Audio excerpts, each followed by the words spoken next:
Foco, Neuraci. Bom dia, boa tarde, boa noite, seja muito bem-vindo ao meu canal. Meu nome é Neuraci, mas como sempre você pode me chamar de Neura e hoje nós vamos fazer mais do mesmo, só que um pouco diferente. A gente vai falar sobre mais um filme que eu assistia muitas vezes na minha infância e adolescência, só que dessa vez não foi na sessão da tarde. Eu assistia ele no cinema em casa. E eu fui reassistir esse filme com a certeza que esse seria um filme que o feminismo estragou pra mim, porque não tem chance no inferno que esse filme de 1987 não seja um grande B.O. Eu já tava, afiando as minhas unhas da militância, assim, não ia sobrar um tabu, porque eu ia quebrar todos os tabus falando desse filme, gente. Eu tava muito cara, eu tenho certeza. E eu nunca estive tão errada em toda a minha vida. Esse é o filme mais saudável da década de 80. Eu não acho que seja possível ter um filme mais são e saudável do bem do que esse filme. E fora que ele tem umas particularidades estranhas de criação, de lançamento, porque o que a gente vai falar hoje é o primeiro filme de uma trilogia. Porque primeiro de tudo, esse filme ele faz parte de uma trilogia. A gente vai falar hoje sobre o primeiro filme que se chama Três Solteirões e um Bebê, que ele é de 1987. Daí tem um segundo filme que se chama Três Solteirões e uma Pequena Dama, que ele é de 1990, e todos os atores principais voltam para o segundo filme. Em 2003 foi lançado Três Solteirões e um Bebê, 18 anos depois. Só que tem um detalhe, esse filme, ele é francês. Sério. E na página dele no IMDb, ele é uma sequência direta a esses filmes. Então é uma trilogia oficial, mas o terceiro é em francês, com atores franceses. E fora que eu quase duvidei da minha sanidade, porque eu tinha certeza que eu tinha visto os 3 filmes na locadora, há muitos e muitos anos atrás. E eu não achava o terceiro, porque eu pensei, pelo menos um dos atores tá participando. Não, ninguém tá participando. E eu também não consegui achar o nome, porque a porra do nome tá em francês. Eu acidentalmente, eu tava procurando fotos pra fazer a capa desse vídeo, eu acidentalmente passei pela capa do DVD do terceiro filme, daí eu consegui entender que é um filme que chegou muito depois e que não faz muito sentido. Ou faz, não sei, eu não assisti o terceiro em francês. Mas fora isso, sabe quem dirigiu esse filme? Um ator chamado Leonard Nimoy. Se você não sabe quem é ele é o Spock. Ele é o Spock de todos os Star Trek que ele aparece, porque tem um monte de spin-off e coisa. Então, além de ele viajar para lugares onde nenhum outro humano já foi antes, ele também dirigiu um filme nos anos 80. Ele dirigiu vários filmes, mas esse foi o primeiro filme fora da saga Star Trek que ele dirigiu. E esse filme, Três Solteirões e um Bebê, ele é um filme tão saudável, ele é um filme tão do bem, ele é um filme tão sinceramente de boa, que eu acho que ele tem mais poder de iludir do que qualquer romance, qualquer comédia romântica. Sério. E fora que esse filme fez eu descobrir uma coisa que eu acho muito sexy, que é um adulto responsável. Não imaginava que ser responsável pelos próprios BO seja uma coisa tão sexy. E a gente vai falar um pouco sobre isso também no decorrer do filme. Mas agora vamos parar de babar o ovo desse filme e falar oficialmente sobre ele. Mentira, a gente vai babar um pouco de ovo ainda. Por quê? Porque esse filme, ele fez muito dinheiro. Muito dinheiro. Se eu não me engano, ele foi o quarto filme mais assistido no ano que ele foi lançado. Ele fez muito sucesso. E um dos motivos de ele ter feito tanto sucesso são os 3 atores principais, os 3 solteirões. O primeiro é um ator em ascensão chamado Jack. Ele é vivido por um ator chamado Ted Danson. E o Ted Danson tinha participado de um seriado chamado Cheers, que foi uma das maiores comédias sitcom de sucesso da história dos Estados Unidos. Então ele estava extremamente famoso. O segundo é um cartunista chamado Michael e ele é vivido pelo ator Steve Guttenberg, que eu não sei se vocês sabem, mas ele é um dos atores principais da série Loucademia de Polícia. Então ele também veio do sucesso dessas comédias. E o terceiro, que é o mais magnânimo de todos, é um arquiteto chamado Peter. E ele é vivido pelo ator Tom Selleck. E vocês, jovenzinhos, não foi nem meu tempo, na verdade, mas eu conheço o histórico. Vocês não têm ideia do poder derrubador de calcinhas que o Tom Selleck tinha na década de 80. Ele era o ápice do que um homem másculo pode ser, então ele era o ícone dos homens, mas ele também era o ícone das mulheres. Todas amavam ele, de um jeito assim, fanático. Por quê? Porque ele fazia um seriado chamado Magnum P.I., que ele era um policial gato, que dirigia um carrão, sempre quenga, sempre com roupinha curtinha, regatinha, bermudinha curta, com um bigode clássico dele, com o cabelo maravilhoso dele, e ele, sério, ele levava multidões de homens e mulheres, porque todos orbitavam em volta do poder do Tom Selleck. E o legal é que, tipo, se você conhece ele da década de 80, você ama ele pelo Magnum. Se você é da década de 90, você sabe que ele é o namorado da Mônica, do Friends. E se você é dos anos 2000, tem um seriado chamado Blue Blood, que também foi muito famoso no nicho de seriados de policiais fazendo coisas. Então, eu falei tudo isso primeiro porque eu precisava que vocês entendessem o poder do Tom Selleck. Ele é fantástico. Eu amo ele. Eu amo muito ele. Demais da conta. E eu amo mais ainda ele nesse. Mas esses 3 atores muito famosos vivem numa puta casa. Não, aquela casa, ela é absurda. Ela tem corredores, ela tem jardim por dentro, ela tem sala de televisão, tem sala de jogos. Gente, sério, eu não consegui ver o fim da casa no filme, de tão grande que ela é, de tantos cômodos diferentes que ela é. Então, os três vivem numa casa rica, uma casa que foi toda desenhada pelo Peter, que é arquiteto, então faz sentido a casa ser tão criativa. E eles vivem os três em paz. E se um dia eu já falei pra vocês sobre o poder do amor sincero entre homens heterossexuais, vocês vão ver nesse filme ele duplicado à 10ª potência. Porque esses três homens heterossexuais, eles têm uma relação muito boa entre si, de respeito, apoio e amizade. Porque o que é o cartunista, ele que desenha... Porque assim, o apartamento deles é tão pica que tem um hall de entrada. Então tem as portas do apartamento... Tipo, o andar é deles, eles têm um andar. E daí tem o hall de entrada que dá pro elevador. E ele fez tudo em cartoon. Ele desenhou os três moradores, ele desenhou a cidade, ele desenhou tudo lá. E todos apoiaram, porque todos apoiam mutualmente as profissões deles. Tipo, ele olha pros seus colegas de quarto e fala: eu vou fazer cartoon no nosso hall de entrada. E eles falam: claro, amigo, a gente te apoia. Vai lá. Eles não acham que é coisa de viado ter uma parede toda desenhadinha com eles junto, porque a masculinidade deles nesse filme em nenhum momento é colocada à prova, indiferente do que eles façam. Eles têm muita certeza da masculinidade deles. E sabe a outra coisa que eles fazem muito? Eles pegam mulher. Meu pai, como eles pegam mulher. Eles pegam várias mulheres o tempo todo, alternando entre si. O ator é o que mais pega. Mas de resto, eles estão vivendo a vida plena, porque os três meio que ganham bem, os três se amam heterossexualmente, os três moram num puto apartamento e os três pegam muita mulher. Daí, naquela noite, é a festa de aniversário do Peter, que é o arquiteto. E, de acordo com o que eu pesquisei, vão ter umas 30, 40 pessoas nessa festa. E mais de 5.000 pessoas apareceram se voluntariando para ser figurante dessa festa, porque eles queriam estar perto de quem? Do Tom Selleck. As cenas que tem figurantes, elas foram conquistadas à tapa, basicamente, porque todos queriam estar em volta do Tom Selleck. Esse é o poder dele. Mas a festa é super cheia de gente, a casa continua não acabando, tá todo mundo se divertindo muito, e os homens, os três solteirões, eles estão colecionando telefones. Tipo, as mulheres estão entregando vários telefones pra eles, e eles estão tipo, nossa, tanta mulher, tão pouco tempo. Mas quem tá lá também? A namorada do Peter, o arquiteto. E daí eu falei, então aí que tá o erro. Ele é cachorrão, porque eu vi ele pegando outra mulher no começo do filme. E daí passa uma mocinha assim e fala, e aí, como é que você tá, Peter? Você e a sua namorada ainda estão daquele jeito? Estão num relacionamento aberto? E ele fala, sim, nós estamos. Fala comigo depois. E daí eu fiquei tipo, que cafajeste! Nossa, eu sabia que ia ter alguma coisa pra falar mal. Tanto que ele vai conversar com um amigo e ele fala, e aí, como é que você tá com a tua namorada? Ele fala,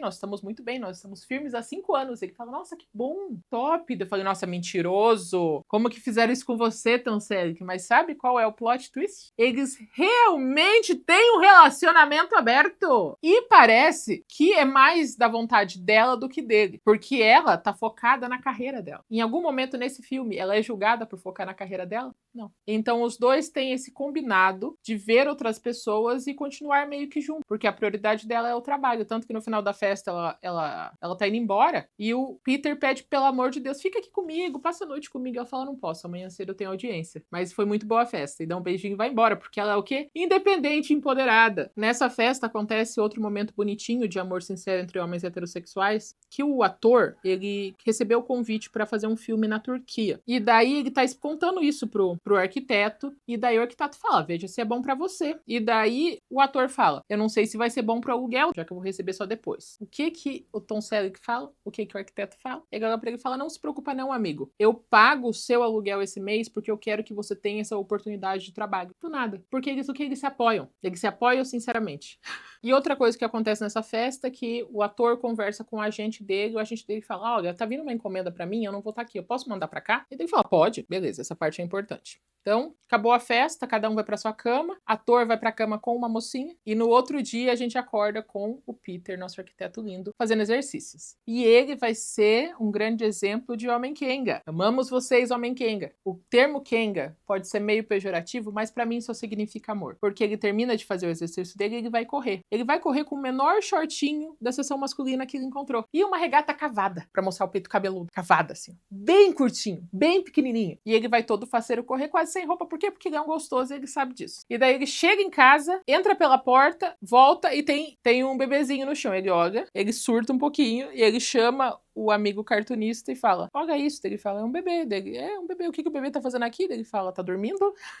Ele fala assim, mas de onde é que veio esse bebê? E os dois são tipo, o nosso amigo ator falou que ele tava esperando um pacote, então talvez seja esse o pacote que ele esteja esperando. E daí os dois olham pro outro e falam, nossa, que horrível você chamar um bebezinho de pacote. E daí na carta tá escrito que aquela criança é filha do ator, que a mãe não tá aguentando, ela não tá em condições de cuidar, por isso ela tá deixando junto com o pai para que ele cuide da criança temporariamente até ela se organizar. E daí a gente tem aquele momento de homens não entendem bebês porque eles são homens e não mulheres. Eles colocam a criança pra dentro, o pai da criança, que é o autor, tá na Turquia viajando, e eles acham que eles vão ficar com a criança por 5 dias só, que é esse o que o agente falou, já que eles acham que o pacote é o pacote do agente. E daí eles têm um momento de, meu Deus, um bebê, eles não querem encostar na criança, a criança começa a chorar, eles não sabem o que fazer, e daí o arquiteto fala, eu vou lá comprar uma comida para essa criança. E ele vai no mercado e ele vê um grande, infinito corredor de coisas. E ele não sabe nada, ele não sabe tamanho, ele não entende fralda, ele não entende nada. Ele nunca cogitou a ideia de estar na presença de um bebê. E daí ele pede para uma das atendentes, tipo, eu preciso comprar fórmula para uma criança. Ela fala, mas que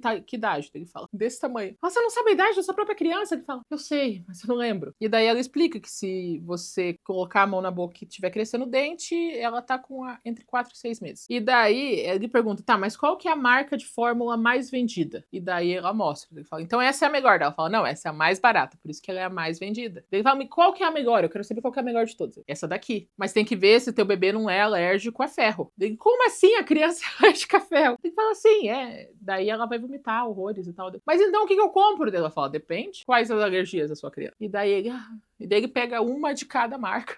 E quando ele tá indo embora, ela, olha, se ele tiver menos que 3 meses, você tem que esterilizar o bico da mamadeira dele. Mamadeira? E ele nem tinha cogitado a ideia do bebê precisar de uma mamadeira. Até agora, padrão anos 80, né? Tipo, o que a gente vai fazer com essa coisa estranha acontecendo na nossa vida? Só que quando ele chega em casa e o cartunista tá completamente enlouquecido porque a criança não para de chorar, ele chega com 4 sacolas. E ele fala pro cartunista, você não tem ideia o quanto que um bebê precisa para sobreviver? Eu tive que ir em 4 lojas comprar 3 tipos diferentes de fórmula para ver o que funciona melhor para ela. E ele comprou tudo. Ele foi atrás. Ele se importa. Você entende que ele poderia ter feito um trabalho merda e ter comprado só a mamadeira e a fórmula? Não. Ele foi descobrindo que a criança precisava de chupeta, de talco, de fralda, de loção de banho. E ele comprou tudo. Porque ele queria ver o bebê desconhecido bem. Ele comprou um livro para entender melhor o bebê e ele leu o livro para ele entender o que é a criança e poder cuidar bem dela. Por quê? Porque a criança é filha do amigo dele. E os dois são responsáveis porque eles amam o amigo dele. E eles são responsáveis pelas crianças porque eles são adultos responsáveis. Daí nós temos mais um momento clássico de filmes que pessoas que não sabem de bebês ficam com os bebês, que o arquiteto comprou uma fralda do tamanho do bebê, era desse tamanho a fralda, porque a única coisa que ele procurou para comprar era que fosse super absorvente. Ele não cogitou na ideia do tamanho. Eles apanham para trocar a fralda da criança, que é do tamanho da criança, e a criança ainda faz xixi nele.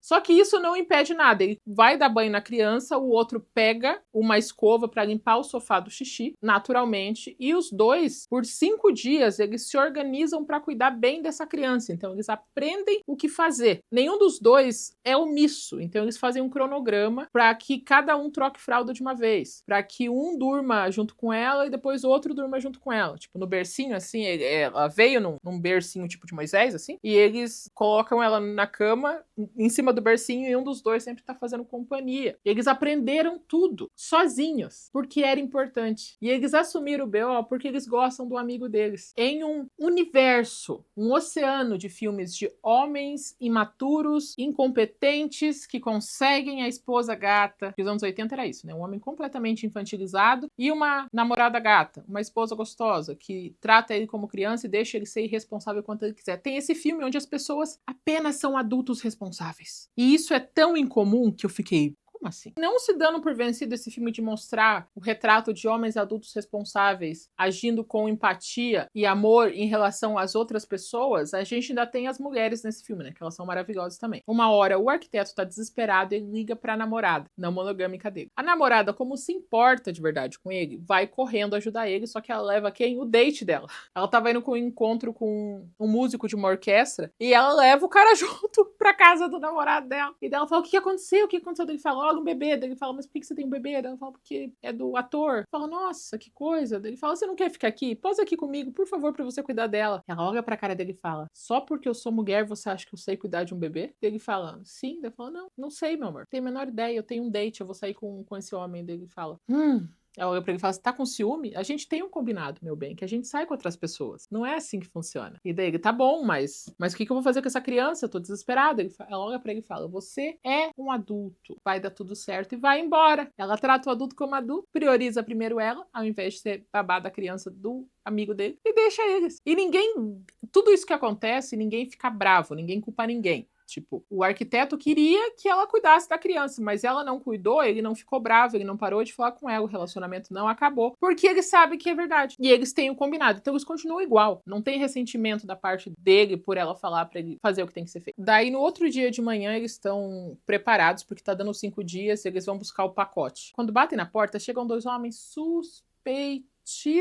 E eles olham pra eles e falam, e vocês vieram pegar o pacote? Daí eles falam, sim, a gente veio pegar o pacote. E daí eles entregam o bebê pros dois, assim. E ele fala, é um bebê? Daí eles falam, pois é, toda vez que alguém olha pro bebê, eles falam que é um bebê. É estranho isso. E daí eles falam, tá, mas o que mais? Daí, o arquiteto, como eu disse, ele leu um livro sobre bebês, ele aprendeu, ele olha pra dupla de homens suspeitos e fala, ela acabou de comer, ela come de 2 em 2 horas. Eu já deixei junto com ela uma mamadeira cheia pra vocês amamentarem ela. E daqui 45 minutos ela tem que dormir. E pra dormir ela gosta de ser embalada. E daí os dois falam, tá bom, tá bom. Daí ele fala, eu vou também dar pra vocês uma lata de leite em pó. Caso vocês não tenham em casa comprado, eu vou dar pra vocês terem. E ele vai buscar uma caixa de leite, uma lata de leite em pó e eles entendem que o leite em pó é a encomenda. E descem. Só que o arquiteto já tá pegando um carinho pela criança e ficou meio preocupado. Ele achou os dois meio suspeitos. O arquiteto e o cartunista estão conversando sobre isso e ele acha do lado do sofá um pacote. Esse pacote, quem recebeu foi o cartunista, mas ele estava tão desorientado sobre o bebê que ele nem prestou atenção. Então eles perceberam que o pacote não era o bebê. E ele sai correndo desesperado para pegar o bebê de volta, cai e descobre que dentro da caixa de presente tem vários pacotinhos de heroína. E ele fala, eita que bosta. E daí ele desce lá, consegue puxar o bebê, levar o bebê para cima, mas quem tá acompanhando tudo isso é um policial da Narcóticos, que está tentando descobrir quem está traficando heroína e eles meio que viram suspeitos. Então, dentro do apartamento, eles esconderam numa fralda suja a heroína e chamaram a vizinha deles para ser babá até eles voltarem, já que eles precisam ir trabalhar. E o arquiteto tá voltando para casa e ele fica com peso na consciência de deixar a menininha sozinha a tarde toda, deixar com outra pessoa, que ele compra na banca de revista uma girafinha de plástico para ela. Quando ele chega lá, a casa inteira tá revirada, tá tudo bagunçado, tá tudo caótico. A vizinha que era babá tá toda amarrada assim, ó, e eles começam a procurar desesperados a criança tá em um dos 27 quartos daquele apartamento. E tem um bilhete falando, se vocês não entregarem o nosso pacote, próxima vez a gente leva o bebê. E os dois entram em desespero, né? Trancam 2 vezes todas as portas pra a Mary, o nome do bebezinho é Mary. Pra Mary dormir, o arquiteto tá lendo uma revista de esporte pra ela. E daí o cartunista chega e fala, por que você tá lendo isso pra ela? Daí ele fala, não é o que eu tô lendo, mas sim um tom. E ele tá lendo sobre um jogo de beisebol falando, e daí os Nixons fizeram tal coisa. Uma vozinha super calminha pra ela dormir. Enquanto ele lê alto pra ela a revista de esportes. E ele coloca ela no Moisés, no sofá, pra ele poder ver o que tá acontecendo, né? Pra ele proteger ela. E ele dorme do ladinho dela, assim, bem bonitinho. E quem chega de madrugada assustando todo mundo? O ator. Porque cortaram o papel dele no filme Turco. E eles explicam que esse bebê é dele. E eles entregam o bebê pro ator pra ele aprender do zero como cuidar de uma criança. Os dois estão com dor no coração. Eles não querem deixar a criança com eles.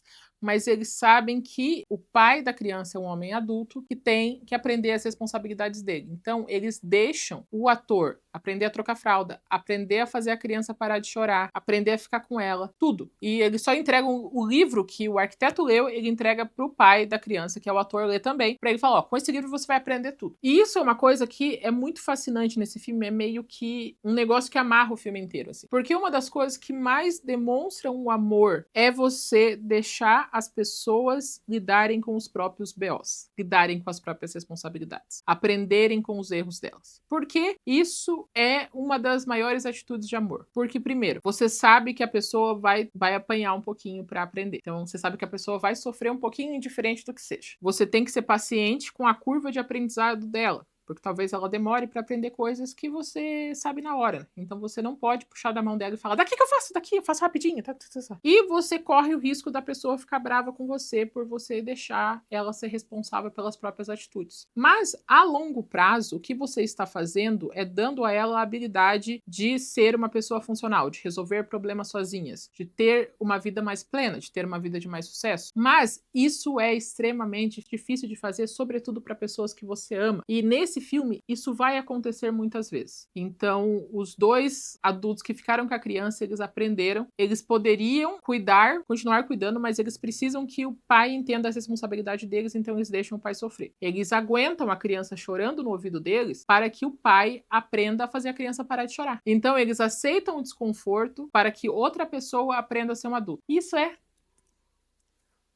inteligência emocional, gente. Isso daí é elite. Isso daí não tem condições. Daí no outro dia, o arquiteto e o cartunista deixam o ator para aprender a lidar com a criança. E ele entra em pânico e liga pra mãe dele. Fala, mãe, vem conhecer tua neta. E ela vai toda feliz, ela abraça a criança, ela tá toda encantada. E ele fala, mãe, por que você não fica com ela? E ela olha pro filho e fala assim, filho, não são todas as pessoas do mundo que vão entender a coisa incrível que é educar uma criança para ela crescer. E eu vou te fazer o maior favor do mundo não fazendo nada. Ela é a sua criança e você vai aprender a cuidar dela. E daí ele fala, mas mãe, eu sou um perdedor, eu não cheguei a lugar nenhum na vida, tudo que eu faço dá errado. E ela olha pra ele e fala, não, filho, agora, além de tudo, você é um pai. Então você vai fazer as coisas darem certo. Ela abraça a netinha dela, dá um beijinho no rosto, olha pra ele e fala, limpa essa casa. Se não for por vocês três, limpem por ela. E vai embora! E o que ele faz? Ele fala, verdade, vou assumir os meus BOs, e ele também começa a cuidar da criança. E agora que o ator tá vivendo o papel de pai dele, o arquiteto e o cartunista pegam as suas respectivas namoradas e vão pro teatro. Só que os dois estão muito preocupados, não necessariamente só com o cuidado que o pai vai ter com a criança, o cuidado vai ter com a Mary, mas com os traficantes que prometeram sequestrar o bebezinho. Então eles não conseguem ter paz no teatro porque eles estão preocupados. Então eles saem no meio, entre um intervalo e outro, eles saem pra ligar e ninguém atende. O que acontece? O pai levou a filha pra tomar banho e eles estão cantando felizes no banho, faceiros, e os dois ficam com medo porque ele não atende a ligação, eles saem, eles abandonam as suas respectivas namoradas e vão pra casa. E é engraçado que a namorada não monogâmica e a peguete do cartunista olha pra namorada não monogâmica e fala, eles são assim o tempo todo? Ela fala assim. Depois que uma certa mulher entrou na vida deles, eles são assim o tempo todo. E ela ri, porque ela sabe que eles estão sendo responsáveis pelo bebezinho e tá tudo bem. E as duas voltam a assistir o resto da peça, porque as duas são mulheres independentes, eles chegam correndo desesperados pra saber se tá tudo bem com a criança. E ele fala, não, a gente só tava tomando banho e tal. E é outro ponto muito interessante sobre isso, porque eles deixaram o pai cuidar da filha. Mas existe um contexto onde traficantes talvez sequestrem a criança. Então eles fazem o quê? Eles deixam o pai ser responsável, mas eles não deixam de se preocupar com os dois. Porque são duas coisas diferentes. Ele foi deixado para ser responsável, mas ele não foi abandonado pela rede de apoio dele, que é esse filme